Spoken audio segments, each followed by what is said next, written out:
What's up, Wisconsin? I'm your host, Jack Sato. And this is Jimmy Drexel. And this is the Wisconsin Sports Network. Only future. That might not mean a whole lot to some people, but for other people, it's a culture. You see, that's the saying that shaped the Milwaukee Bucks from one of the worst teams in the National Basketball Association to one of the most highly regarded teams. Bucks are now living the future. This is the same for all Wisconsin sports teams. They're peaking and are firing on all cylinders. Whether you like it or not, the future's now. The Green Bay Packers, Milwaukee Brewers, and Milwaukee Bucks are Wisconsin-oriented sports teams that look to make an impact in the community and around the nation.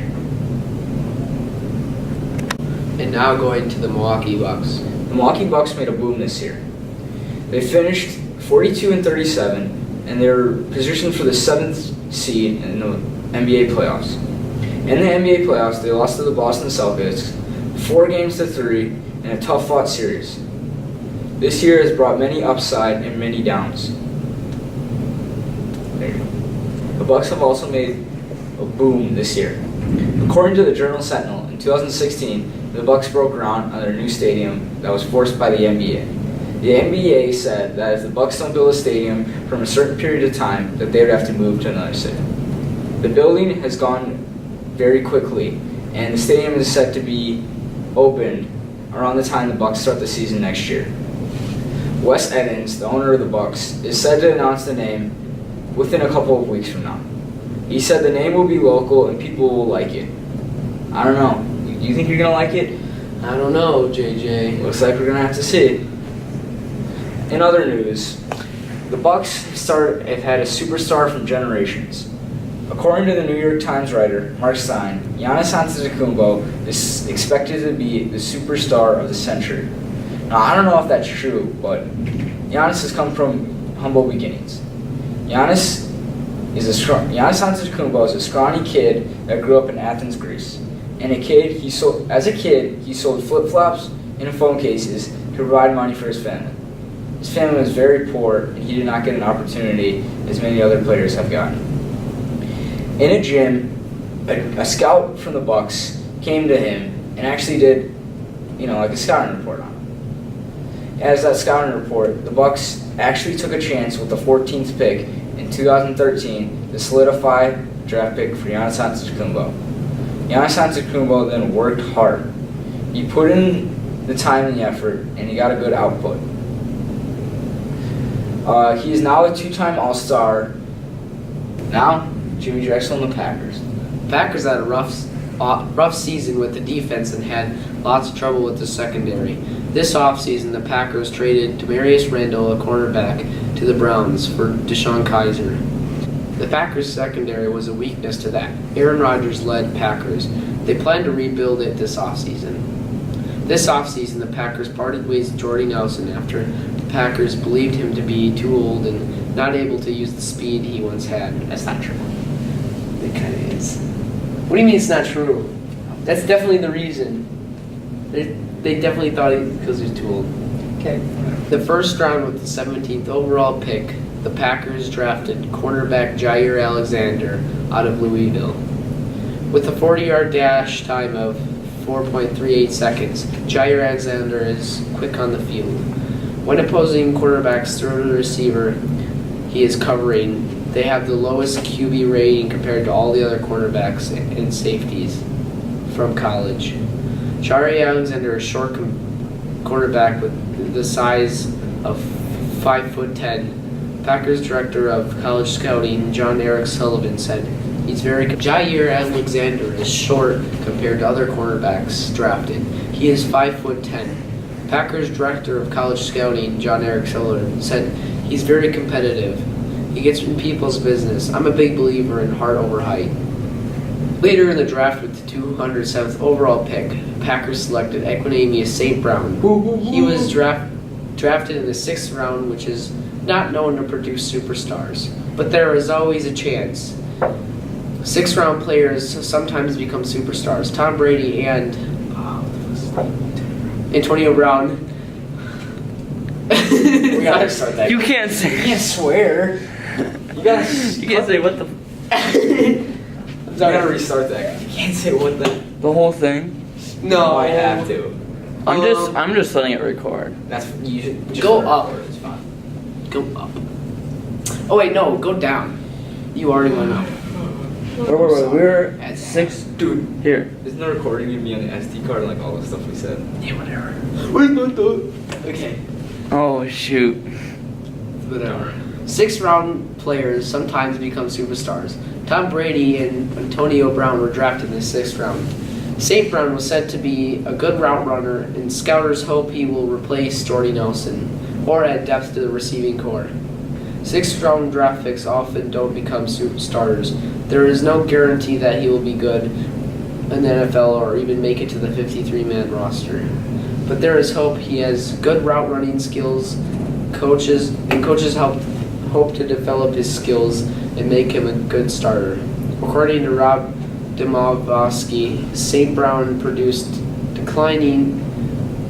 declining in his 2017 season, but that could be due to quarterback change at Notre Dame. Okay. New players are getting signed this offseason to the 90-man roster, and soon that roster will get cut down to 53. The final cut of the roster is said to be done within a couple of weeks. Players will familiarize themselves with coaches and different players and see if their chemistry is on par with the way they play. The draft picks hopefully will help the Pack. These draft picks will hopefully help the struggling Packers defense and help them turn into real Super Bowl contenders again. Although these draft picks seem good on paper, they can be bad. You don't know if they're a bust or not. Some players do not react well when they're put in a real football game and suffer injuries.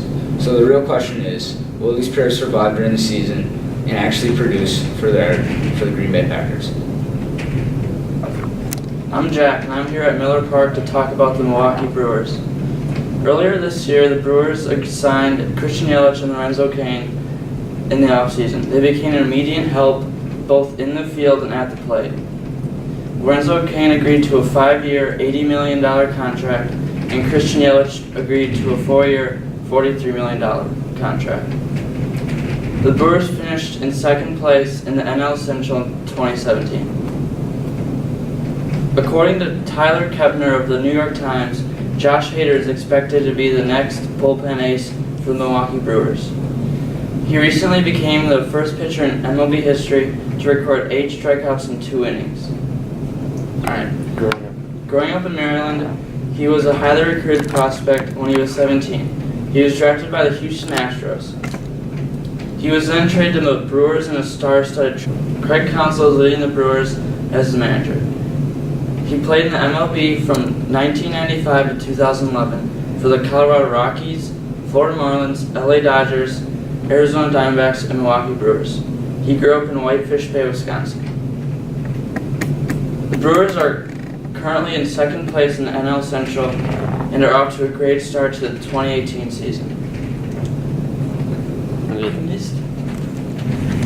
You did good. These fans are looking for a playoff run this year. These acquisitions are said to contribute a huge deal for the Brewers and make sure they have a deep postseason run. Welcome back to another edition of Wisconsin Sports Network. Recently, in the 2018 NFL Draft, 5 former Wisconsin Badger players were taken. Of them, they include Troy Fumagalli, Natrell Jamerson, Jack Sitchie, and Leanne Jacobs. These draft picks have been selected over the 5th, 6th, and 7th rounds. The first out of them was Troy Fumagalli, drafted in the 5th round by the Denver Broncos. This pick made sense because the Denver Broncos have a struggling tight end position. Their starters are very diminished, and their offense isn't very high caliber. With Fumagalli, he's expected to get playing time and expected to make an immediate impact. Another pick that might have immediate impact is Natrell Jamerson. With Natrell Jamerson's pick in the 5th round to the New Orleans Saints, he might have a chance to become starter. The Saints are young in their secondary and are expected to only grow from there. With his first year, he's probably expected to have decent playing time and maybe have some plays that impact the game in a huge way. And another player in the fifth round, to top it off, is Jack Sitchie. Jack Sitchie is the leader of our defense a couple years ago for the Wisconsin Badgers. He got injured last year and tore his ACL, and there was a huge hole to fill. With this pick being held by the Buccaneers, Sitchy will have an immediate impact, I believe. Sitchy is a true leader and just a playmaker. He sniffs off the ball well, and he's a very good tackler. And with the last pick out of all these batters is Leon Jacobs. Leon Jacobs is kind of the oddball. And when I say that, I mean he's played many different positions over his Wisconsin career, and he's excelled at almost all of them. He plays outside linebacker, and it was drafted by the Jacksonville Jaguars in the 7th round, late draft pick. He's expected to have not too much playing time because of that high caliber Jacksonville defense that the Jaguars produced last year, but still, he might get a chance to be on the squad. Other players that got signed as an undrafted free agent is Austin Ramish, who is the fullback, and Alec James, who is also a defensive lineman. These players got signed by the Arizona Cardinals. In conclusion, Wisconsin sports teams look to make an impact in the community and economically. These sports teams in the community try to reach out their hand and really touch other people's lives. They try to make people's lives better. Whether it's kids or adults, they try to come together and make it as one and as a whole. Economically speaking, they also provide revenue to struggling state taxes or other sorts of income like that. With the revenue that they generate, they can provide different assets that they might not be able to have without these sports teams. It also will provide tours for many people to see if they try to come tour Wisconsin and see what this loving state has to offer. Other than that, there you have it. Stay cool, Wisconsin.